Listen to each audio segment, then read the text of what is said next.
Universe के बारे में हम सब थोड़ा बहुत जानते हैं, पर नील डिग्रेस टाइसन जैसे लोग हमें उसे फील कराना सिखा देते हैं। ये book astrophysics for people in hurry उन लोगों के लिए है जिनके पास वक्त कम है, लेकिन क्यूरियोसिटी इन्फिनाइट है। नील डिग्रास टाइसन, जो एक वर्ल्ड फेमस एस्ट्रोफिजिसिस्ट और साइंस कम्युनिकेटर है, उन्होंने इस बुक में पूरे कॉस्मोस को कुछ चैप्टर्स में समझा दिया, बिना कॉम्प्लिकेटेड फार्मूलाज, बिना हेवी फिजिक्स के। वो वही साइंटिस्ट है जिन्होंने cosmos, a space time odyssey जैसे शो से दुनिया भर के मिलियंस लोगों को स्पेस से कनेक्ट किया। ये बुक 2017 में पब्लिश हुई थी और इसके रिलीज होते ही ये न्यूयॉर्क टाइम्स में बेस्ट सेलर बन गई। टाइसन ने इसमें बिग बैंग से लेकर डार्क मैटर तक सब कुछ एक्सप्लेन किया, सिंपल, फनी और रिलेटेबल एग्जांपल्स के साथ। इस किताब की ब्यूटी यह है कि आप चाहे स्टूडेंट हो, इंजीनियर हो या कोई ऐसे जो बस रात को आसमान देख के सोचता है हम यहाँ कैसे आए, सबको कुछ ना कुछ नया मिलता है। और शायद इसीलिए ये सिर्फ एक साइंस बुक नहीं, बल्कि एक रिमाइंडर है कि हम सब कॉस्मिक डस्ट का हिस्सा है, और ये समझाना एक काइंड ऑफ स्पिरिचुअलिटी भी है। तो चलिए शुरू करते हैं एक छोटी लेकिन interesting journey through the universe, astrophysics for people in Hari. Chapter 1, the greatest story ever told. Around 14 billion ago universe एक बहुत ही छोटे से पॉइंट में था। Imagine it's smaller than a dot. इसमें सब कुछ था, मैटर, एनर्जी और स्पेस। मैटर जो चीज़ें बनाता है, एनर्जी जैसे लाइट या हीट, और स्पेस। ये पॉइंट इतना गर्म था कि नेचर के बेसिक रूल्स, जिसे हम फोर्सेस कहते हैं लाइक ग्रेविटी, सारे एक साथ थे। ये छोटा पॉइंट सडनली बड़ा होने लगा, like balloon inflating super fast. इसे कहते हैं बिग बैंग। इसके बाद यूनिवर्स एक्सपांड करते गया और ठंडा होने लगा। शुरू में नेचर के सारे फोर्सेस, जैसे gravity, electromagnetic, strong nuclear, weak nuclear, एक साथ थे। लेकिन जैसे ही यूनिवर्स ठंडा हुआ, ये फोर्सेस अलग अलग होने लगे। ग्रेविटी पहले अलग हुआ, फिर बाकी फोर्सेस भी स्प्लिट हुई, लाइक इलेक्ट्रोमैग्नेटिक, जो मैग्नेट या लाइट को कंट्रोल करता है, और न्यूक्लियर फोर्सेस, जो एटम्स को होल्ड करते हैं। यूनिवर्स में छोटे पार्टिकल्स थे, जैसे क्वार्क और लेप्टॉन्स। ये पार्टिकल्स लाइट के साथ इंटरेक्ट करने लगे, यानी फोटोन के साथ। कभी एनर्जी से मैटर बनता, कभी मैटर वापस एनर्जी बन जाता। इसे आइंस्टाइन के E=mc² इस फॉर्मूले ने बताया है। स्लोली क्वार्क कंबाइन होकर प्रोटॉन और न्यूट्रॉन बने, जो एटम्स का बेस है। एक सेकंड के अंदर ही यूनिवर्स इतना बड़ा हो गया था जितना हमारा सोलर सिस्टम। पहले 2 मिनट में यूनिवर्स के एटम मोस्टली हाइड्रोजन और हीलियम थे।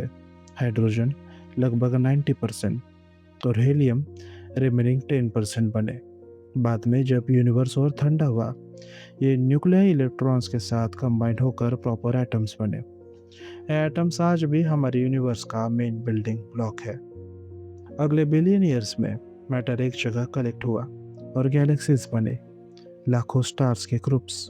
बड़े स्टार के अंदर हेवी एलिमेंट्स जैसे कार्बन, ऑक्सीजन बने, जो एक्सप्लोजन के थ्रू यूनिवर्स में स्प्रेड हुए।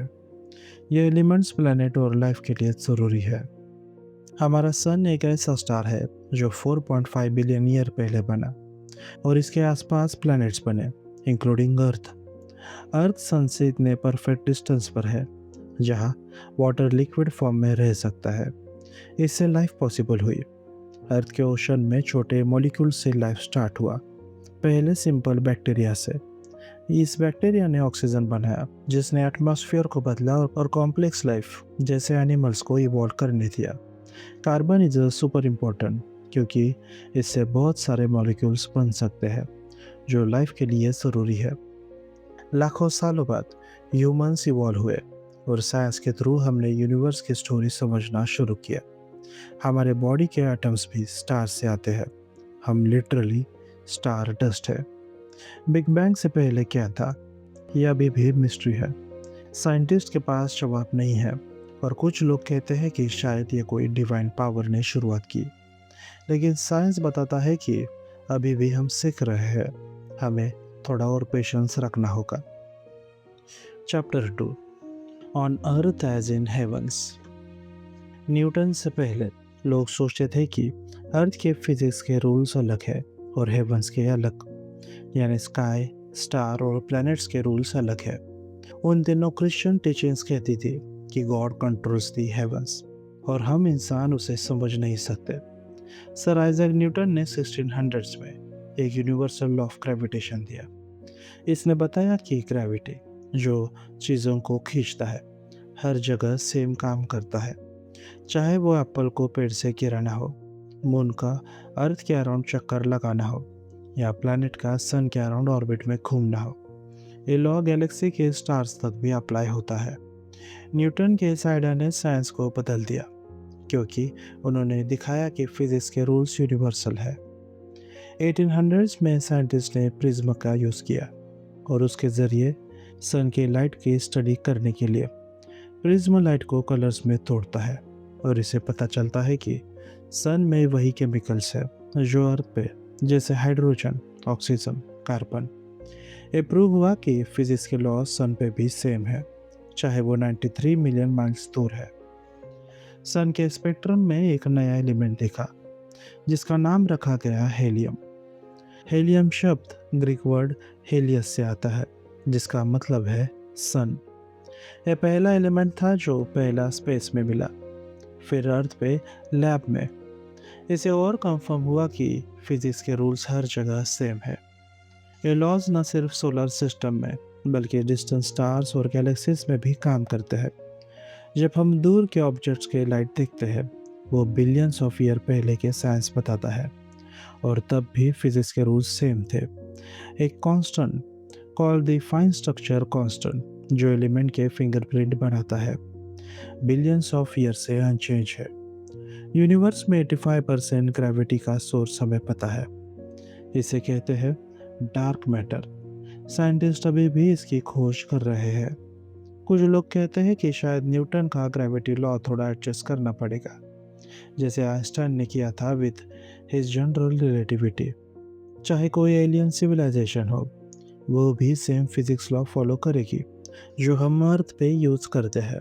इसलिए नासा के पायोनियर और वोएकर स्पेसक्राफ्ट में साइंस बेस्ड मैसेजेस भेजे गए, जैसे हाइड्रोजन एटम का diagram, to communicate with aliens. Science ही यूनिवर्सल लैंग्वेज है। फिजिक्स की कांस्टेंट जैसे स्पीड ऑफ लाइट, जो कोई भी ओवरटेक नहीं कर सकता, और ग्रेविटी की स्ट्रेंथ यानी बिग जी कभी चेंज नहीं होते। कंजर्वेशन लॉज जैसे एनर्जी, मोमेंटम या चार्ज का कांस्टेंट रहना, ये भी हर जगह सच है। ऑथर हमें एक फनी एग्जांपल देते हैं। जब वो रेस्टोरेंट में हॉट कोको ऑर्डर किए विथ whipped क्रीम, वेटर ने कहा कि whipped क्रीम सिंक हो गया, यानी नीचे डूब गया। लेकिन फिजिक्स के रूल्स के अकॉर्डिंग whipped क्रीम हमेशा फ्लोट करता है, क्योंकि उसकी डेंसिटी लो होती है। जब वेटर ने प्रूव करने की कोशिश की, whipped क्रीम ऊपर ही आई, शोइंग फिजिक्स के लॉस हर जगह काम करते हैं। Chapter 3, let there be light. Big bang के बाद यूनिवर्स का मेन काम था एक्सपांड होना।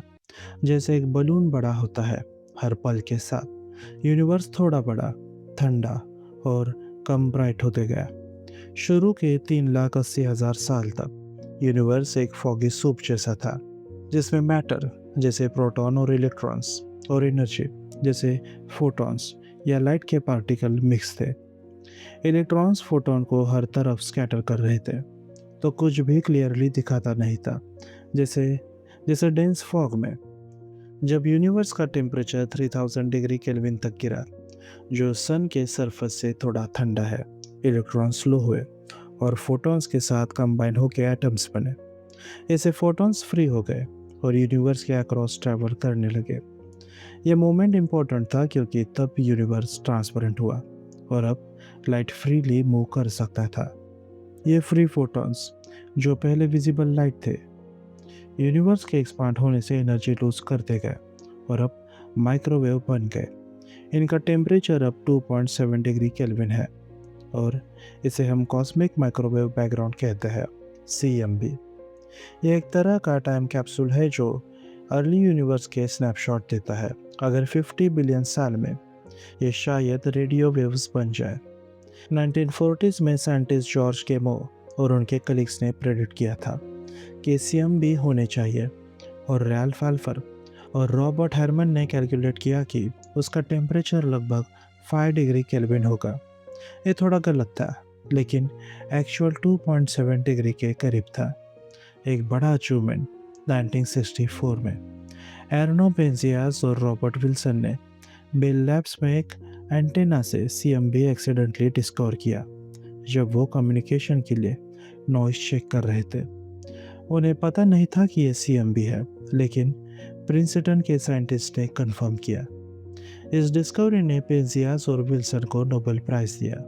CMB एक यूनिफॉर्म ग्लो देता है, लेकिन इसमें छोटे छोटे टेम्परेचर डिफरेंसेस हैं।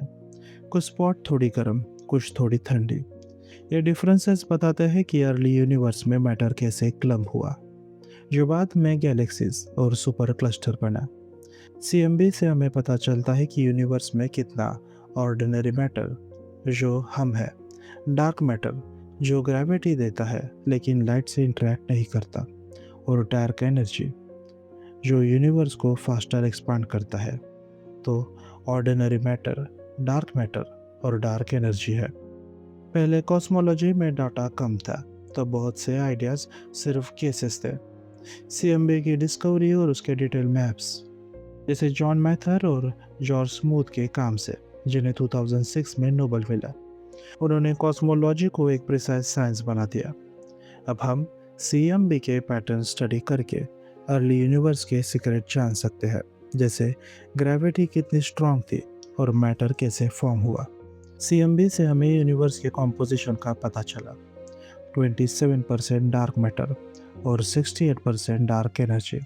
लेकिन डार्क मैटर और डार्क एनर्जी अभी भी मिस्ट्रीज है। डार्क मैटर ग्रेविटी देते हैं, लेकिन हम इसे देख नहीं सकते। डार्क एनर्जी यूनिवर्स को एक्सीलरेट कर रहे हैं, लेकिन हमें नहीं पता ये क्या है। CMB उस मोमेंट के रिकॉर्ड है जब यूनिवर्स 3,80,000 साल का था। इसे हम पास्ट में झांक सकते हैं, क्योंकि लाइट हम तक टाइम लेकर आती है। दूर के गैलेक्सीज में CMB का टेम्परेचर थोड़ा हायर होगा, क्योंकि वो यंगर यूनिवर्स में है, और ये हमने साइनोजेन मॉलिक्यूल्स के थ्रू कंफर्म किया। Chapter 4, between the galaxies. Universe में लगभग 100 बिलियन गैलेक्सीज है, जो स्टार से भरी ब्राइट सिटीज जैसी लगती है। लेकिन इनके बीच की स्पेस, जिसे इंटरगैलेक्टिक स्पेस कहते हैं, खाली नहीं है। ये एक तरह की कॉस्मिक कंट्रीसाइड है, जिसमें बहुत सी इंटरेस्टिंग चीज़ें हैं जो देखने में मुश्किल है, लेकिन यूनिवर्स की एवोल्यूशन के लिए शायद गैलेक्सी से भी ज़्यादा इम्पोर्टेंट है। हमारी गैलेक्सी मिल्की वे स्पाइरल शेप है और नाइट स्काई में स्पिल्ड मिल्क जैसी दिखती है, इसलिए इसका नाम ग्रीक वर्ड गैलेक्सी से आया। इसके सबसे करीब नेबर्स लार्ज और स्मॉल मैगेलेनिक क्लाउड्स छोटे और इरेगुलर है और 6 लाख लाइट ईयर्स दूर है। थोड़ी दूर 2 मिलियन लाइट ईयर्स पे एंड्रोमेडा गैलेक्सी है, जो मिल्की वे जैसी लेकिन थोड़ी बड़ी है। इन सब के नाम टेलीस्कोप के इन्वेंशन से पहले रखे गए, इसलिए इनमें स्टार्स का मेंशन नहीं है। इंटरगैलेक्टिक स्पेस में डार्क गैलेक्सीज बहुत ज़्यादा है, बड़ी गैलेक्सीज से 10 गुना ज़्यादा। ये छोटी है, कुछ में सिर्फ 1 मिलियन स्टार होते हैं, जबकि थोड़ी गैलेक्सीज में बिलियंस होते हैं। तो ये छोटी है और डीम है और लो डेंसिटी वाली है, तो डिटेक्ट करना मुश्किल है। ये अक्सर बड़े गैलेक्सीज के अराउंड ऑर्बिट करती है, जैसे मैगेलेनिक क्लाउड मिल्की वेज के साथ। कभी कभी बड़ी गैलेक्सीज इन्हें खा लेती है, जैसे जैसे मिल्की वे ने सैजिटेरियस डॉर्फ को कंज्यूम किया, जिसके रिमेन्स अभी तक स्टार्स के स्ट्रीम में दिखते हैं। गैलेक्सी क्लस्टर्स में, जहाँ बहुत सी गैलेक्सीज होती है, कोलिजन कॉमन है। जब दो बड़ी गैलेक्सीज टकराती है तो उनकी स्पाइरल शेप बिखर जाती है, नए नए स्टार्स बनते हैं और कई स्टार्स इंटर गैलेक्टिक स्पेस में स्कैटर हो जाते हैं। क्लस्टर में इतने होमलेस स्टार्स होते हैं कि उनका कंबाइंड ग्लो बड़ी गैलेक्सीज के बराबर होता है।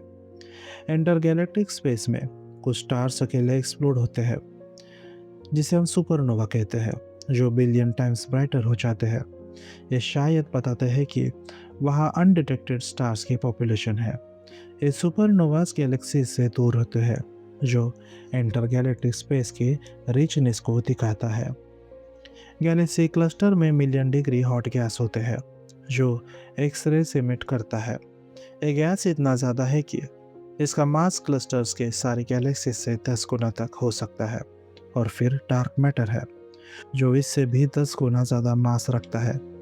डार्क मैटर सिर्फ ग्रेविटी से डिटेक्ट होता है, लेकिन लाइट से इंटरेक्ट नहीं करता, तो इसका असली रूप अभी भी मिस्टीरियस है।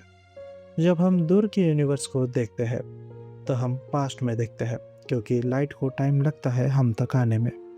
जब यूनिवर्स आधा यंग था, फेंट ब्लू गैलेक्सीज थी, जो हाई मास शॉर्ट लिव स्टार से बनी थी। ये अब शायद एक्सटिंक्ट है या डॉर्फ गैलेक्सीज बन गई है, लेकिन इनकी हिस्ट्री हमें कॉस्मिक इवोल्यूशन समझाने में हेल्प करती है। क्वासर्स, जो सुपर ब्राइट गैलेक्सीज कोरोर्स है, बिलियन लाइट ईयर्स दूर होते हैं।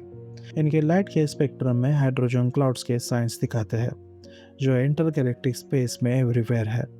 एक क्लाउड यूनिवर्स के हिस्ट्री और मैटर कंट्रीब्यूशन के बारे में बताते हैं। क्वासर या दूर के गैलेक्सीज के लाइट जब मैसिव ऑब्जेक्ट जैसे डार्क मैटर या डिम गैलेक्सीज के पास से गुजरते हैं, तो आइंस्टाइन के जनरल रिलेटिविटी के अकॉर्डिंग स्पेस कर्व होता है और लाइट बेंड या स्प्लिट हो जाते हैं। एक ग्रेविटेशनल लेंसिंग हमें दूर के ऑब्जेक्ट दिखाने में हेल्प करता है, जैसे एक कॉस्मिक टेलीस्कोप। इंटरगैलेक्टिक स्पेस में हाई एनर्जी कॉस्मिक रेस होते हैं, जो प्रोटॉन्स और लाइट के स्पीड के करीब मूव करता है। इनकी एनर्जी इतनी है कि गोल्फ बॉल को पुश कर सकते हैं। और फिर क्वांटम एनर्जी वैक्यूम एनर्जी है, जो मैटर के एब्सेंस में भी एग्जिस्ट करती है और यूनिवर्स के एक्सीलरेटिंग एक्सपांशन का रीज़न हो सकती है, यानी dark energy. Chapter 5, dark matter. Gravity हमारे लिए सबसे फेमिलियर फोर्स है। ये चीज़ों को खींचती है, जैसे एप्पल ज़मीन पर गिरता है। आइजैक न्यूटन ने 1600s में बताया कि ग्रेविटी हर मैटर के बीच काम करती है और इसका सिंपल फार्मूला दिया। फिर अल्बर्ट आइंस्टाइन ने 1900s में इसे और बेहतर समझाया। ग्रेविटी स्पेस टाइम को बेंड करती है, जैसे एक शीट पे हैवी बॉल रखने से डेंट बनता है। इसे लाइट के बेंडिंग का भी प्रेडिक्शन किया गया, जो न्यूटन के फार्मूला से थोड़ा अलग था। यूनिवर्स में 85% ग्रेविटी ऐसी चीज़ से आती है जो हमें दिखाती है। इसे डार्क मैटर कहते हैं। यह नॉर्मल मैटर जैसे स्टार या प्लैनेट या एनर्जी के साथ इंटरेक्ट नहीं करता, सिर्फ ग्रेविटी के थ्रू दिखाता है। यह प्रॉब्लम पहली बार 1937 में फ्रिट्ज़विक्स्की ने नोटिस किया, जब उन्होंने कोमा क्लस्टर के गैलेक्सीज के मूवमेंट स्टडी की। Coma cluster 300 million light year दूर है। गैलेक्सीज इतनी तेज़ी से मूव कर रही थी कि विजिबल मैटर उनकी स्पीड को एक्सप्लेन नहीं कर सकता था। फ्रिट्ज ने देखा कि कोमा क्लस्टर के गैलेक्सीज की स्पीड इतनी ज़्यादा थी कि क्लस्टर को टूट जाना चाहिए था, लेकिन ये 10 बिलियन साल से वैसे ही है। इसका मतलब था कि वहाँ कुछ इनविजिबल मास है जो एक्स्ट्रा ग्रेविटी देता है। इसे उन्होंने मिसिंग मास कहा, जो अब हम उसे डार्क मैटर कहते हैं। 1976 में वेरा रूबिन ने स्पाइरल गैलेक्सीज जैसे मिल्की वेस में ये सेम प्रॉब्लम देखी। गैलेक्सीज के आउटर पार्ट्स में स्टार्स और गैस क्लाउड्स की स्पीड इतनी हाई थी कि विजिबल मैटर से एक्सप्लेन नहीं हो सकती थी। इसका मतलब था कि गैलेक्सीज के अराउंड एक डार्क मैटर हैलो है, जो एक्स्ट्रा ग्रेविटी प्रोवाइड करता है। डार्क मैटर नॉर्मल मैटर नहीं है, ये ब्लैक होल्स नहीं, क्योंकि क्योंकि हम उनके ग्रेविटेशनल इफेक्ट्स देख लेते। ये डार्क क्लाउड नहीं, क्योंकि वो लाइट एब्जॉर्ब करते। ये रॉक प्लैनेट्स या एस्ट्रॉयड भी नहीं, क्योंकि इतना मास प्लैनेट्स में होना इम्पॉसिबल है। मास लगभग नॉर्मल मैटर से 6 गुना ज़्यादा। कॉस्मिक माइक्रोवेव बैकग्राउंड यानी CMB और अर्ली यूनिवर्स के हाइड्रोजन हेलियम रेशियो से पता चलता है कि डार्क मैटर न्यूक्लियर फ्यूजन में हिस्सा नहीं लेता, जो नॉर्मल मैटर करता है। अभी तक हमें नहीं पता कि डार्क मैटर क्या है। ये शायद कोई न्यू पार्टिकल है जो सिर्फ ग्रेविटी के थ्रू इंटरेक्ट करता है, ना कि इलेक्ट्रोमैग्नेटिक, स्ट्रॉन्ग या वीक न्यूक्लियर फोर्सेस से। साइंटिस्ट पार्टिकल एक्सेलरेटर्स और अंडरग्राउंड लैब्स में इसे डिटेक्ट करने की कोशिश कर रहे हैं। जैसे न्यूट्रिनॉन्स को डिटेक्ट किया गया था, जो भी बहुत कम इंटरेक्ट करता है। बिग बैंग के बाद यूनिवर्स एक्सपांड हो रहा था, लेकिन ग्रेविटी ने मैटर को क्लस्टर, गैलेक्सीज और स्टार्स बनाने में हेल्प की। ऑर्डिनरी मैटर्स के ग्रेविटी से ये स्ट्रक्चर नहीं बन सकता था। ऑर्डिनरी मैटर्स के ग्रेविटी से ये स्ट्रक्चर नहीं बन सकते थे। डार्क मैटर की एक्स्ट्रा ग्रेविटी की ज़रूरत थी। यूनिवर्स में डार्क मैटर का ग्रेविटी नॉर्मल मैटर से 6 गुना ज़्यादा है, जो गैलेक्सी फॉर्मेशन के लिए परफेक्ट है। कुछ साइंटिस्ट सोचते हैं कि शायद ग्रेविटी के रूल्स ही गलत है बड़े स्केल्स पे, लेकिन ज़्यादातर ये मानते हैं कि डार्क मैटर एक न्यू टाइप का मैटर है जो डिफ्यूज होता है, यानी स्प्रेड आउट होता है। इसलिए कंसंट्रेटेड चंक्स जैसे डार्क मैटर प्लैनेट्स नहीं बनाता, और ग्रेविटी के रूल्स गलत होते तो हमें स्मॉल स्केल्स जैसे अर्थ या सोलर सिस्टम पे भी प्रॉब्लम दिखाती। लेकिन वहाँ न्यूटन का लॉ परफेक्ट काम करता है। कुछ लोग डार्क मैटर को 19th सेंचुरी के एथर से कंपेयर करते हैं, जो एक इमेजिनरी मीडियम था जिसमें लाइट ट्रैवल करता था, लेकिन एथर के लिए कोई एविडेंस नहीं था, जबकि डार्क मैटर के ग्रेविटेशनल इफेक्ट्स हम मेजर करते हैं। ये उतना ही रियल है जितना एक्सप्लोनेंट्स, जिनको हम सिर्फ ग्रेविटी से डिटेक्ट करते हैं। डार्क मैटर हमारा फ्री एनिमी है। हमें हमें नहीं पता ये क्या है, लेकिन यूनिवर्स के स्ट्रक्चर जैसे गैलेक्सीज और क्लस्टर बनाने के लिए इसकी ग्रेविटी ज़रूरी है। हम इसे कैलकुलेशन में यूज़ करते हैं, चाहे हमें इसका फुल नेचर ना पता हो। जैसे पहले सन के फ्यूजन को समझने से पहले उसकी एनर्जी यूज़ की जाती थी। Chapter 6, dark energy. यूनिवर्स में एक मिस्टीरियस प्रेशर है जो स्पेस के वैक्यूम से आती है और ग्रेविटी के अपोजिट काम करती है। ये नेगेटिव ग्रेविटी जैसे है, जो यूनिवर्स को एक्सीलरेट करके एक्सपांड कर रही है। पहले साइंटिस्ट सोचते थे कि यूनिवर्स स्टैटिक है, लेकिन अब ये एक्सपोनेंशियली बड़ा हो रहा है, और ये डार्क एनर्जी की वजह से है। एल्बर्ट आइंस्टाइन को ब्लेम कीजिए 20th सेंचुरी के माइंड ब्लोइंग आइडियाज़ के लिए। वो लैब में नहीं जाते थे, बल्कि थ्रू एक्सपेरिमेंट करते थे, इमेजिनेशन से नेचर को समझते थे। उन्होंने जनरल रिलेटिविटी थ्योरी बनाई, जो ग्रेविटी को स्पेस टाइम का वार बताती है। जैसे एक रबर शीट पर बॉल रखने से कर्व बनता है। जनरल रिलेटिविटी में उन्होंने कॉस्मोलॉजिकल कांस्टेंट जैसे लैम्बाडा ऐड किया ताकि यूनिवर्स स्टैटिक रहे, क्योंकि उन दिनों लोग सोचते थे कि यूनिवर्स बदलता नहीं। आइंस्टाइन का यूनिवर्स अनस्टेबल था, जैसे हिल पे बॉल बैलेंस हो, जो कभी भी गिर सकता है। 1929 में एडविन हबल ने डिस्कवर किया कि यूनिवर्स एक्सपांड हो रहा है, दूर की गैलेक्सीज हमसे दूर जा रही है। आइंस्टाइन को शर्मिंदगी हुई। उन्होंने लंबाडा को ग्रेटेस्ट ब्लंडर कहा और इसे हटा दिया, अज्यूमिंग इसकी वैल्यू 0 है। 1998 में 2 टीम्स, सॉल पेरीमीटर की और एडम रीस की, उन्होंने डिस्टेंस सुपरनोवास यानी एक्सप्लोडिंग स्टार्स की स्टडी की। ये सुपरनोवास टीम दिखे, मतलब वो एक्सपेक्टेड से ज़्यादा दूर थे। इसका मतलब यूनिवर्स फास्ट एक्सपांड हो रहा है। इसे एक्सप्लेन करने के लिए लंबाडा को वापस लाना पड़ा। अब इसे डार्क एनर्जी कहते हैं। ये टीम को 2011 में नोबेल मिला। सुपरनोवास स्टैंडर्ड कैंडल्स है, सब सेम ब्राइटनेस से एक्सप्लोर करते हैं, तो उनकी डिमनेस से डिस्टेंस मेजर कर सकते हैं। दूसरा तरीका गैलेक्सी की रिसेशन स्पीड से डिस्टेंस निकालना, जिसे हबल्स लॉ कहते हैं। जब दोनों मेथड अलग रिजल्ट दिए तो पता चला कि एक्सपेंशन एक्सेलरेशन है और डार्क एनर्जी रिस्पॉन्सिबल है। अब हम जानते हैं यूनिवर्स में 68% डार्क एनर्जी, 27% डार्क मैटर और सिर्फ 5% नॉर्मल मैटर, यानी स्टार्स, प्लैनेट और हम सब है।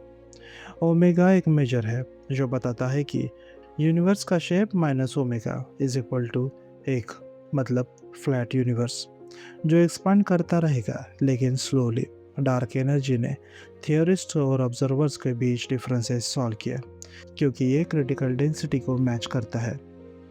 कोई नहीं जानता एग्जैक्टली, शायद क्वांटम इफेक्ट्स है। स्पेस का वैक्यूम एम्प्टी नहीं, बल्कि वर्चुअल पार्टिकल से भरा है, जो पॉप इन और पॉप आउट करता है और आउटवर्ड प्रेशर देता है। वर्चुअल पार्टिकल यानी मैटर एंटी मैटर के पेयर्स। लेकिन कैलकुलेशन में ये वैल्यू एक्चुअल से 10 टू द पावर ऑफ 120 गुना ज़्यादा आती है, जो साइंस की सबसे बड़ी मिसमैच है। डार्क एनर्जी यूनिवर्स को एक्सपोनेंशियली एक्सेलरेट करेगी। जो चीज़ें ग्रेविटेशनली बाउंड नहीं है, जैसे डिस्टेंस गैलेक्सीज, वो फास्टर देन लाइट स्पीड से दूर जाएगी। स्पेस इटसेल्फ एक्सपांड कर रहा है, ऑब्जेक्ट्स नहीं। 1 ट्रिलियन साल बाद मिल्की वेज के बाहर कुछ नहीं दिखेगा, सिर्फ हमारी गैलेक्सी और अंधेरा। फ्यूचर जनरेशन यूनिवर्स को समझ नहीं पाएगा, जैसे हम शायद अभी भी कुछ मिस कर रहे हैं। आइंस्टाइन का लामबड़ा डिस्कार्ड करना असली ब्लंडर था। अब ये जनरल रिलेटिविटी का हिस्सा है, और हम इसे यूज़ करके यूनिवर्स का पास्ट, प्रेजेंट और फ्यूचर प्रेडिक्ट कर सकते हैं। थियरिस्ट अब डार्क एनर्जी का अल्टरनेटिव सोच रहे हैं, जैसे जनरल रिलेटिविटी को मॉडिफाई करना या न्यू फोर्सेस। टेस्ट का एंड नाइटमेयर से होता है कि हम भी यूनिवर्स के कुछ बेसिक पीसेस मिस कर सकते हैं या कर रहे हैं, जैसे फ्यूचर में गैलेक्सीज का नॉलेज एक्सेस डिनाइड हो जाना। शायद हमारी थेरीज में भी गैप्स है जो हमें आंसर नहीं देते। Chapter 7, Cosmos on table. Middle school में जब ऑथर ने टीचर से पूछा कि पीरियोडिक टेबल के एलिमेंट्स कहाँ से आते हैं, तो उन्होंने कहा अर्थ के क्रस्ट से। ये सही है, क्योंकि लैब में केमिकल वहीं से मिलता है, लेकिन असली सवाल यह है कि अर्थ के क्रस्ट में ये एलिमेंट्स आया कहाँ से।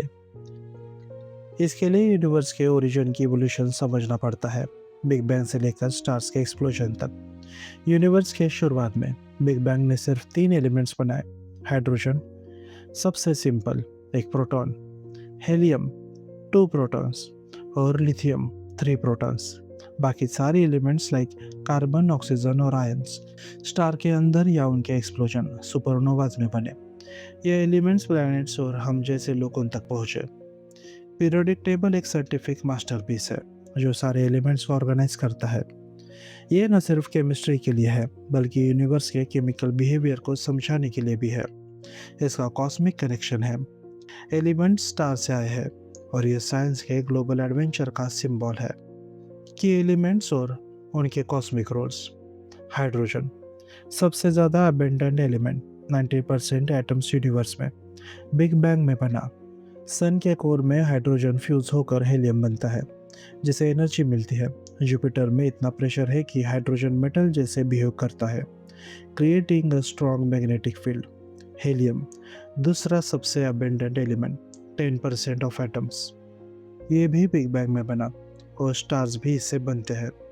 इसका नाम सन हेलियस से आया है, क्योंकि पहले इसे सन के कोरोना में देखा गया। 1868 की इक्लिप्स में यह बलून्स में यूज़ होता है। लिथियम ये भी बिग बैंग में बना, लेकिन स्टार्स के रिएक्शन में डिस्ट्रॉय हो जाता है। यूनिवर्स में 1% से ज़्यादा लिथियम नहीं मिलता, जो बिग बैंग थ्योरी को सपोर्ट करता है। कार्बन और ऑक्सीजन दोनों स्टार के कोर्स में बैठे हैं और सुपरनोवा से रिलीज होते हैं। कार्बन लाइफ के लिए बेस्ट है, क्योंकि यह बहुत सारे मॉलिक्यूल्स बना सकता है। ऑक्सीजन भी लाइफ के लिए ज़रूरी है। सिलिकॉन कार्बन के नीचे पीरियोडिक टेबल में है, तो थ्योरेटिकली लाइफ के लिए यूज़ हो सकता है, लेकिन यूनिवर्स में कार्बन 10 गुना ज़्यादा है, तो कार्बन बेस्ड लाइफ कॉमन है। Sci-fi writers silicon based aliens के बारे में सोचते हैं। सोडियम टेबल सॉल्ट यानी सोडियम क्लोराइड के पार्ट और स्ट्रीट लाइट में यूज़ होता है। Low pressure sodium lab astronomers के लिए बेस्ट है, क्योंकि उनका लाइट पॉपुलेशन इसलिए फिल्टर होता है। एल्यूमिनियम अर्थ के क्रस्ट में 10% है। टेलीस्कोप मिरर के लिए परफेक्ट रिफ्लेक्टर है। 1960 से हाउस होल्ड में कॉमन हुआ, जैसे कैंस और फॉइल पेपर में। टाइटेनियम स्ट्रॉन्ग और लाइट, मिलिट्री और प्रोस्थेटिक में यूज़ होता है। टाइटेनियम ऑक्साइड रेड स्टार्स के स्पेक्ट्रा में दिखता है, और स्टार्स सफ़ायर या रूबिस को शाइन देता है।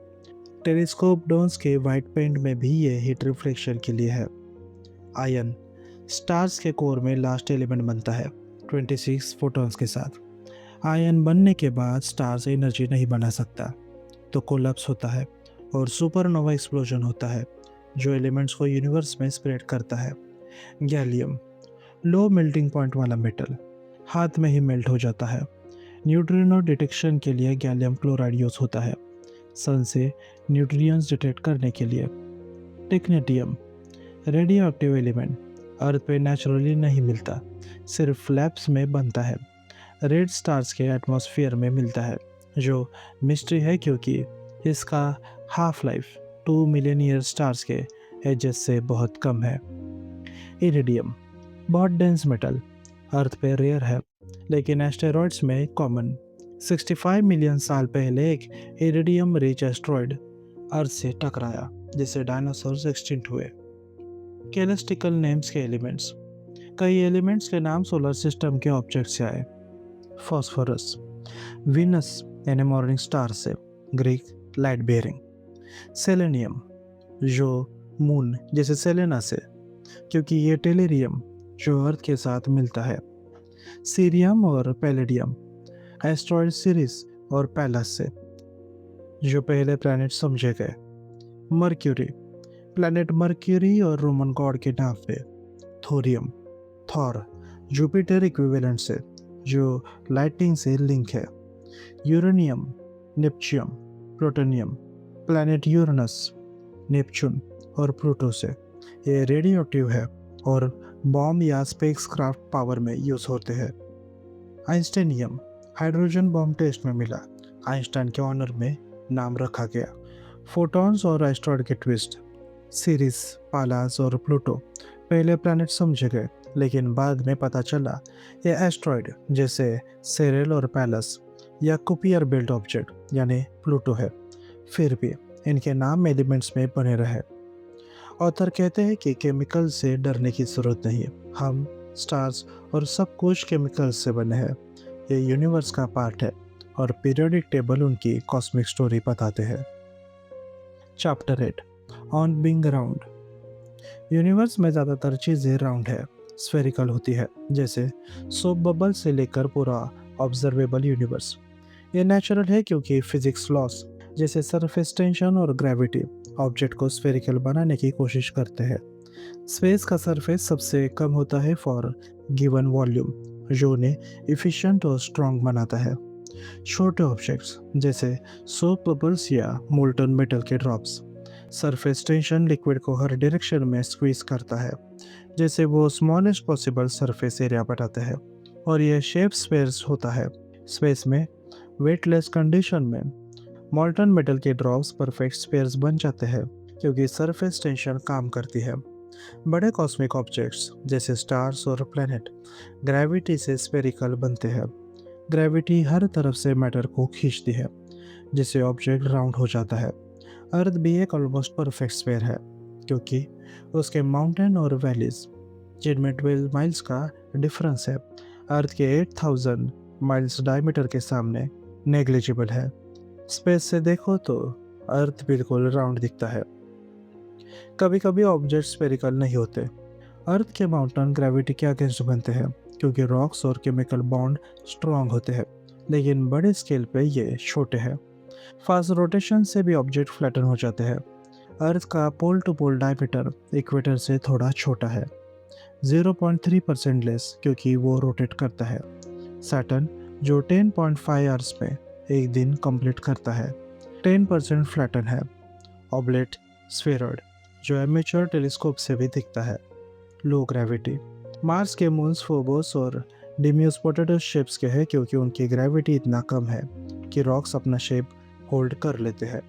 स्टार्स नॉर्मली स्फेरिकल होते हैं क्योंकि ग्रेविटी उनके राउंड काम करती है, उनको राउंड में रखता है।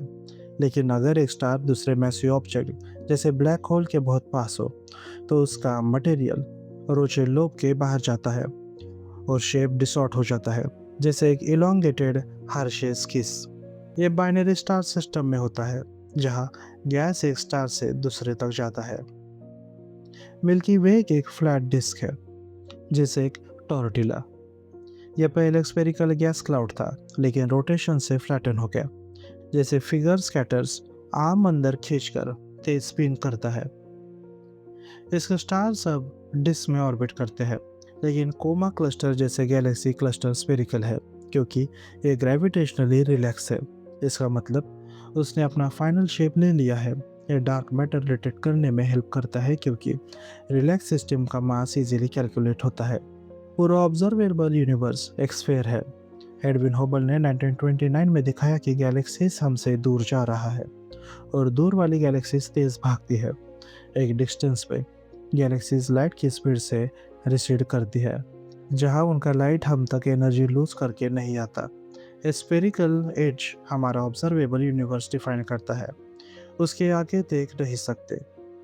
एक मल्टीवर्स थ्योरी कहती है कि अलग अलग यूनिवर्स एक ही स्पेस टाइम फैब्रिक में है, जैसे शिप्स ओशन में है, जो एक दूसरे को नहीं देख सकते। हर शिप का अपना सर्कुलर हॉरिजॉन होता है, लेकिन वो सेम ओशन शेयर करते हैं। स्फेयर्स थ्योरेटिकल टूल्स है जो फिजिक्स समझाने में हेल्प करते हैं, लेकिन टेक्स्ट एक जोक के साथ वार्न करता है कि हर चीज़ को स्फेयर अज्यूम करने की जरूरत नहीं है। जैसे मिल्क प्रोडक्शन बदलने के लिए एनिमल एक्सपर्ट डाइट पे फोकस करेगा, इंजीनियर मशीन पे, लेकिन एस्ट्रोफिजिक्स कहता है कंसिडर अ स्फेरिकल काउ। ये ओवर सिंप्लीफिकेशन का मजाक है। Chapter 9, invisible light. 1800 से पहले लाइट का मतलब सिर्फ विजिबल लाइट जो आंखों से दिखता था, लेकिन विलियम हर्शेल ने 1800 में एक एक्सपेरिमेंट किया जिसमें उन्होंने सनलाइट को प्रिज्म से डिवाइड किया, red, orange, yellow, green, blue, indigo, violet. उन्होंने हर कलर में थर्मोमीटर रखा तो चेक करा कि कौन सा कलर कितना गर्म है, लेकिन जब उन्होंने एक थर्मामीटर रेड के बाहर रखा, यानी डार्क एरिया में रखा, वह सबसे ज़्यादा गर्म हुआ। यह इनविजिबल लाइट थी, इंफ्रारेड लाइट, जो हमारी आंखें नहीं देख सकती। हर्शेल ने एक कंट्रोल थर्मामीटर रेड के बाहर रखा, एक्सपेक्टिंग रूम टेम्परेचर, लेकिन उसका टेम्परेचर बढ़ गया, प्रूविंग कि वहाँ इनविजिबल रेज है जो हीट करती है।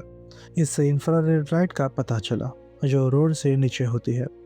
ये एक बड़ा डिस्कवरी था। जैसे एंटोनी वैन लियोवेनक ने माइक्रोस्कोप से छोटे जीव माइक्रोब्स देखते थे। 1801 में जॉन रिटर ने वायलेट के बाहर यानी डार्क एरिया में लाइट सेंसिटिव सिल्वर क्लोराइड रखा। वो वायलेट से ज़्यादा डार्कन हुआ, प्रूविंग एक और इनविजिबल लाइट जिसे अल्ट्रा वायलेट कहते हैं, जो वायलेट से ऊपर है। इस तरह इलेक्ट्रोमैग्नेटिक स्पेक्ट्रम के नए पार्ट्स खुल गए। इलेक्ट्रोमैग्नेटिक स्पेक्ट्रम, ये स्पेक्ट्रम लाइट के सब बैंड्स को कवर करता है, लो एनर्जी से हाई एनर्जी तक। रेडियो वेव्स, सबसे लंबा वेवलेंथ, जैसे रेडियो सिग्नल्स। माइक्रोवेव, थोड़ा छोटा, जैसे माइक्रोवेव ओवन में। इंफ्रारेड, हीट रिलेटेड, जैसे रिमोट कंट्रोल। विजिबल लाइट, जो हम देखते हैं। अल्ट्रा वायलेट, सनबर्न वाली रेज। एक्स रेज, बोन्स देखने के लिए यूज होती है। गामा रेज, सबसे हाई एनर्जी, न्यूक्लियर रिएक्शन से। हेनरिच हेड्स ने दिखाया कि ये सब लाइट के फॉर्म्स है, सिर्फ उनका फ्रीक्वेंसी अलग है, इसलिए फ्रीक्वेंसी यूनिट को हर्ट्ज कहते हैं। पहले टेलीस्कोप सिर्फ विजिबल लाइट के लिए थे, गैलीलियो से हबल तक, लेकिन इंफ्रारेड और यूवी के बाद साइंटिस्ट ने सोचा कि यूनिवर्स शायद इनविजिबल लाइट भी भेजता है। 1930s में पहले रेडियो टेलीस्कोप बना, कार्ल चांस्की ने, जो रेडियो वेव से मिल्की वेव्स के सेंटर के सिग्नल पकड़ा। ये एक मेरी गो राउंड जैसा था, मॉडल टी फोर्ड के पार्ट से बना। ग्रोट रॉबर ने 1938 में बैकयार्ड में रेडियो टेलीस्कोप बनाया। आज के बड़े टेलीस्कोप जैसे FAST फास्ट, चाइना का 500 मीटर वाइड और वेरी लार्ज आरे, न्यू मैक्सिको 27 डिशेस और 22 माइल बड़ा, हाई रेजोल्यूशन इमेज देते हैं। ये गैस क्लाउड और पल्सर यानी स्पिनिंग न्यूट्रॉन स्टार्स देखने के लिए बेस्ट है। माइक्रोवेव टेलीस्कोप ALA में 66 एंटीनास का एरे है, जो चिले में है, जो स्टार फॉर्मिंग गैस क्लाउड को स्टडी करता है। ये अटाकामा डेजर्ट में है क्योंकि वहाँ वाटर वेपर काम करता है और वाटर माइक्रोवेव अब्सॉर्ब करता है। 1961 में नासा के एक्सप्लोरर 11 सैटेलाइट ने गामा रेज डिटेक्ट किए। गामा रेज मिरर से पास कर जाती है तो सेंटीमीटर्स यूज होते हैं जो चार्ज पार्टिकल बनाते हैं। कैम्पटन गामा रे ऑब्जर्वेटरी, 1994 ने टेरेस्ट्रियल गामा रेस फ्लैशेस भी देखे जो थंडरस्टॉर्म से आते हैं। स्टार्स के एक्सप्लोजन है जो X rays, gamma rays, UV और विजिबल लाइट देते हैं। बाद में इंफ्रारेड और रेडियो वेव्स भी इमिट होते हैं जो पल्सर बनाते हैं। Gas cloud, radio telescopic Interstellar gas देखते हैं। Star nucleus, infrared telescope gas clouds के अंदर स्टार फॉर्मेशन देखता है। ब्लैक होल्स, अल्ट्रावायलेट और एक्स-रे टेलीस्कोप ब्लैक होल्स के इमिशन पकड़ते हैं। गामा रे बर्स्ट, ये स्टेलर एक्सप्लोजन या थंडरस्टॉर्म से आते हैं। गामा रेज टेलीस्कोप से दिखते हैं। एक टेलीस्कोप सब बैंड्स नहीं दिखा सकता, इसलिए scientist multi band observation combine करते हैं। इनविजिबल बैंड को विजिबल कलर्स असाइन करते हैं, जिसे स्टार ट्रेक का ज्योरिटी करते हैं। ये कॉस्मिक इवेंट्स का फुल पिक्चर देता है। हार्शेल की इंफ्रारेड डिस्कवरी ने हमें यूनिवर्स को नए तरीके से देखने का रास्ता खोला। अब हम विजिबल लाइट से लिमिटेड नहीं, रेडियो से गामा रेस तक सब देखते हैं। ये अनसीएबल यूनिवर्स को समझने का सपना पूरा करता है। Chapter 10, between the planets. Solar system दूर से खाली दिखता है, लेकिन अगर आप नेपच्यून के ऑर्बिट तक एक बड़ा स्फीयर बनाएं तो सन, प्लैनेट्स और मून इसका सिर्फ एक ट्रिलियन पार्ट ऑक्यूपाई करते हैं। बाकी स्पेस में asteroids, comets, dust, charge particles और स्पेस क्राफ्ट है। प्लस बड़े ग्रेविटेशनल और मैग्नेटिक फील्ड्स भी है जो सबको कंट्रोल करते हैं। अर्थ 30 किलोमीटर पर सेकंड की स्पीड से ऑर्बिट में घूमती है और हर दिन हंड्रेड्स ऑफ टन्स मिटियोर से टकराती है। ज़्यादातर ये सैंड ग्रेन के साइज के होते हैं जो एटमॉस्फेयर में चल जाते हैं। एटमॉस्फेयर हमारी रक्षा करते हैं जिससे लाइफ इवॉल्व हो सके। बड़े मिटियोर्स गोल्फ बॉल साइज टूट जाता है और कुछ ज़मीन तक पहुंच जाता है। 4.6 बिलियन साल में अर्थ ने बहुत डेब्रिस वैक्यूम किया, लेकिन पहले 500 मिलियन साल में इतना बॉम्बार्डमेंट हुआ कि अर्थ का क्रस्ट मोल्टन था। एक मार्स साइज प्रोटोप्लैनेट के अर्थ से टकराने से मून बना। अपोलो मिशन के सैंपल से पता चला कि मून में आयन कम है, मतलब ये अर्थ के आयन पोर क्रस्ट और मेंटल से बना। ये डेब्रिस ऑर्बिट में आया और कोलेसेक होकर मून बना। मून और मर्क्यूरी के क्रस्टर इस हेवी बॉम्बार्डमेंट का रिकॉर्ड रखते हैं। ज़्यादातर एस्ट्रॉइड्स मार्स और जुपिटर के बीच एस्ट्रॉइड बेल्ट में है, जिनका टोटल मास मून का 5% से भी कम है। लेकिन कुछ एस्ट्रॉइड्स के एसेंट्रिक ऑर्बिट अर्थ के साथ क्रॉस होते हैं। 1 किलोमीटर से बड़ा एस्ट्रॉइड अगर अर्थ से टकराया तो इकोसिस्टम खतरे में आ सकता है, जैसे डायनासोर्स के एक्सटिंक्शन में हुआ। इरिडियम रिच एस्ट्रॉइड्स ये 100 मिलियन साल में हो सकता है। नेपच्यून के बाहर एक फ्लैट जोन है जहां प्लूटो और दूसरे आइसी ऑब्जेक्ट है। इनमें से कुछ जैसे हेलिस कॉमेट इनर सोलर सिस्टम तक आते हैं। यह एक स्फेरिकल जोन है बहुत दूर तक, जहां से लॉन्ग पीरियड कॉमेट्स जैसे हेलेबॉप और याकुता के आते हैं।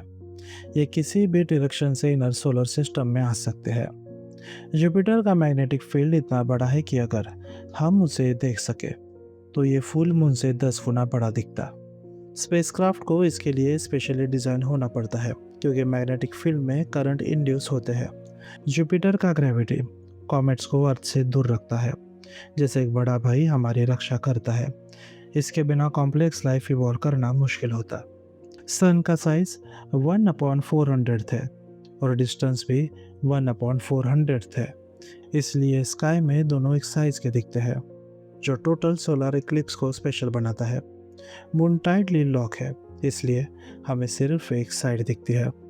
जुपिटर्स के मून जो सबसे ज़्यादा वोल्केनिकली एक्टिव है, क्योंकि जुपिटर की टाइडल स्ट्रेस इसके रॉक्स को मेल्ट करता है। यूरोप का पानी का ओशन सरफेस आइस के नीचे है, जहाँ लाइफ हो सकती है। प्लूटोस कैरन इतना बड़ा है कि प्लूटो और कैरन एक दूसरे को टाइडली लॉक करते हैं, डबल टाइडल लॉक। सन हर second million tons material solar wind के रूप में छोड़ता है, जो हाई एनर्जी चार्ज पार्टिकल है। ये प्लैनेटरी मैग्नेटिक फील्ड से डिफ्लेक्ट होते हैं और पोल्स पे गैस मॉलिक्यूल से टकराकर ऑरोराज बनाते हैं। अर्थ पे नॉर्थर्न साउथर्न लाइट्स, जुपिटर और सैटर्न के भी। स्पेसक्राफ्ट प्लैनेटरी ग्रेविटी का यूज़ करके स्पीड बढ़ाते हैं, जैसे कैसिनी ने विनस, अर्थ और जुपिटर के फ्लाईबॉय से सैटर्न तक का सफ़र किया। ये एक बिलियर्ड शॉट जैसा है। एस्ट्रॉयड बेल्ट में लाखों एस्ट्रॉयड्स है और डिस्कवरर्स उन्हें नाम देते हैं, जैसे 13123 टाइसन, ऑथर के नाम पे मर्लिन, जेम्स बॉन्ड या सांता। ये सोलर सिस्टम के डेब्रिस का हिस्सा है। चैप्टर 11 एक्सप्लोरेंट अर्थ। जब हम अर्थ पे होते हैं तो छोटी छोटी चीज़ें दिखती हैं, जैसे पिंक लैम्पस्टोन, लेडीबग या क्लैमशेल। लेकिन जैसे ही एयरप्लेन से 7 माइल ऊपर जाते हैं, ये डिटेल्स गायब हो जाती है। इंटरनेशनल स्पेस स्टेशन 250 माइल्स ऊपर से बड़े सिटीज़ पेरिस, न्यूयॉर्क दिखते हैं, खासकर रात में उनकी लाइट से। लेकिन ग्रेट वॉल ऑफ चाइना या पिरामिड्स नहीं दिखते, क्योंकि वो सराउंडिंग लैंडस्केप से बियॉन्ड होते हैं। मून से 2.5 लाख मील दूर सिटीज़ का ग्लो भी नहीं दिखता, लेकिन बड़े वेदर फ्रंट्स दिखते हैं। मार्स से 35 मिलियन माइल्स टेलीस्कोप से स्नो कैप माउंटेन और कॉन्टिनेंट्स के एज दिखते हैं। नेपच्यून से यानी 3 बिलियन माइल्स दूर से सन छोटा दिखता है और अर्थ एक पेल ब्लू डॉट है। जैसे वॉयेजर 1 के 1990 फोटो में कार्ल सागन ने कहा, बिना कैप्शन के अर्थ को ढूंढना मुश्किल है। अगर एलियंस के पास एडवांस टेलीस्कोप है तो वो अर्थ के ब्लू कलर देखते हैं, पानी का sign, intricate coastline, liquid water का hint, polar ice cap, seasonal changes और 24 आवर रोटेशन, लैंड मासेस के प्रेडिक्टेबल मूवमेंट। ये सब विजिबल लाइट के साथ देखा जा सकता है, लेकिन अर्थ सन के सामने बहुत डिम है, लगभग 1 बिलियन ब्राइटनेस, तो विजिबल लाइट में देखना मुश्किल है। इसलिए एलियंस इंफ्रारेड या दूसरे वेवलेंथ यूज कर सकते हैं। प्लैनेट्स अपने स्टार के साथ एक कॉमन सेंटर ऑफ मास के अराउंड घूमते हैं, जिसे स्टार्स थोड़ा चिकल करते हैं। अर्थ छोटा है तो सन का जिगल बहुत कम है, जो एलियंस के लिए डिटेक्ट करना हार्ड है। नासा का केपलर टेलीस्कोप स्टार्स के ब्राइटनेस में छोटे डिप्स देखते हैं जब प्लैनेट्स उनके सामने से गुजरता है। अर्थ सन के 1/10,000th लाइट ब्लॉक करती है, जो एक छोटा सिग्नल है। इसे प्लैनेट का साइज, ऑर्बिट पीरियड और डिस्टेंस पता चल सकता है, लेकिन सरफेस डिटेल्स नहीं। अर्थ का मॉडर्न सिविलाइजेशन रेडियो और माइक्रोवेव से ग्लो करता है, जैसे टीवी, फोन्स, रडार और सैटेलाइट्स। अगर एलियंस के पास बड़ा रेडियो टेलीस्कोप है, जैसे चाइना का FAST फास्ट, तो वो अर्थ के सिग्नल देखेगा और सोचेगा यहाँ टेक्नोलॉजी है। लेकिन प्रॉब्लम यह है कि जुपिटर और सन भी रेडियो वेव देते हैं, तो एलियन कंफ्यूज हो सकते हैं कि ये नेचुरल है या टेक्नोलॉजिकल। स्पेक्ट्रोस्कोपी से एलियन अर्थ के एटमॉस्फेयर के केमिकल्स का फिंगरप्रिंट देख सकते हैं। कॉमन मॉलिक्यूल्स जैसे एनोमिया, CO2 और वाटर यूनिवर्स में मिलते हैं, लेकिन मीथेन जैसे काउ रिच फील्ड वेटलैंड से और ऑक्सीजन फोटोसिंथेसिस से लाइफ के साइन से। ऑक्सीजन बहुत रिएक्टिव है, तो इसका स्टेडी प्रेजेंस लाइफ को प्रूफ करता है। सोडियम स्ट्रीट लाइट से रात में दिखेगा और स्मोक जो फॉसिल फ्यूल से भी डिटेक्ट हो सकता है। एडवांस एलियन शायद स्मोक देखेगी तो सोचेगी कि अर्थ में इंटेलिजेंस लाइफ नहीं है, क्योंकि हम प्लैनेट को पॉपुलेट कर रहे हैं। 1967 में कैम्ब्रिज के साइंटिस्ट एंटोनी वेशियर और जोसेली बेल ने रेडियो टेलीस्कोप से पल्सिंग सिग्नल्स देखा। पहले लगा कि एलियंस का सिग्नल है, जिसे लिटिल ग्रीन मैन कहा गया, लेकिन ये पल्सर थे, न्यूट्रॉन स्टार जो हर सेकेंड रोटेट करता है। रेडियो वेव्स देते हैं, ये दिखाते हैं कि नेचुरल सिग्नल्स भी टेक्नोलॉजिकल सिग्नल जैसे लग सकते हैं। 1995 से अब तक 3000 प्लस एक्सप्लोरेंट मिल चुके हैं, ज़्यादातर मिल्की वेव्स के एक छोटे पार्ट में। एस्टिमेट कहता है कि मिल्की वेव्स में 40 बिलियन अर्थ लाइक प्लैनेट हो सकते हैं। ये प्लैनेट्स हमारे डिसेंडेंट्स के लिए फ्यूचर होम्स हो सकते हैं। Chapter 12 reflection on cosmic perspective. एक तरीका है यूनिवर्स को देखने का जो साइंस से आता है, जैसे यूनिवर्स का बिगिनिंग 2 मिलियन लाइट ईयर्स दूर एंड्रोमेडा गैलेक्सी या स्टार के केमिकल्स। जेम्स फर्ग्यूसन ने 18th सेंचुरी में इसकी बात की और ये आज भी ट्रू है, लेकिन ये पर्सपेक्टिव सबके लिए नहीं। Migrant workers, sweet shop workers या होमलेस लोगों के पास सर्वाइवल के अलावा टाइम नहीं होता। इसके लिए चाहिए फ्री टाइम, सपोर्टिव गवर्नमेंट और सोसाइटी जो साइंस को वैल्यू करे। जब हम सोलर इक्लिप्स, एक्सपांडिंग यूनिवर्स जैसे गैलेक्सीज दूर जाती है, डार्क मैटर या प्लैनेट्स के ऑर्बिट्स देखते हैं, तो कभी अर्थ के प्रॉब्लम्स भूल जाते हैं। हर दिन लोग भूखे हैं, होमलेस हैं, ये रिलीजियस पॉलिटिकल रीजन से मर जाते हैं। एनवायरनमेंट का भी गलत यूज़ होता है, जिसका असर हमारे किड्स पे पड़ेगा। पावरफुल लोग अक्सर हेल्प नहीं करते जितना वो कर सकते हैं। कॉस्मिक पर्सपेक्टिव हमें हम्बल करता है। जैसे एडल्ट बच्चों के छोटे प्रॉब्लम, स्पिल्ड मिल्क या ब्रोकन टॉय को बड़ा नहीं समझते, वैसे ही हमारा ह्यूमन ईगो, वो सोचता है कि वर्ल्ड हमारे अराउंड घूमती है, लेकिन यूनिवर्स इतना बड़ा है कि हम छोटे लगते हैं। एक साइकोलॉजिकल प्रोफेसर ने कहा कि पासपोर्ट टू यूनिवर्सल शो ने उसे इनसिग्निफिकेंट फील कराया, लेकिन ऑथर के लिए ये लिबरेटिंग है। हमारे ब्रेन ही यूनिवर्स को समझाता है। हम बैक्टीरिया से लेकर चिंपांजी तक सबसे कनेक्टेड है। एक सेंटीमीटर कॉलन में उतने बैक्टीरिया है जितने ह्यूमंस कभी हुए। चिंपांजी से हमारा डीएनए थोड़ा ही अलग है, लेकिन हम उन्हें मैथ्स या पोइट्री नहीं सिखा सकते। अगर कोई एलियन स्पीसीज हमसे उतनी ही स्मार्टर हो जितना हम चिंपांजी से, तो हमारे ग्रेटेस्ट अचीवमेंट जैसे स्टीफन हॉकिंस का वर्क उनके लिए बच्चों का प्रोजेक्ट होगा। ये दिखाता है कि हम नेचर के साथ है, ना ऊपर ना नीचे। एक गिलास पानी में इतना मॉलिक्यूल्स है कि हर ग्लास में सोक्रेट्स, चेंगिस खान के पानी के मॉलिक्यूल्स मिक्स हो सकते हैं।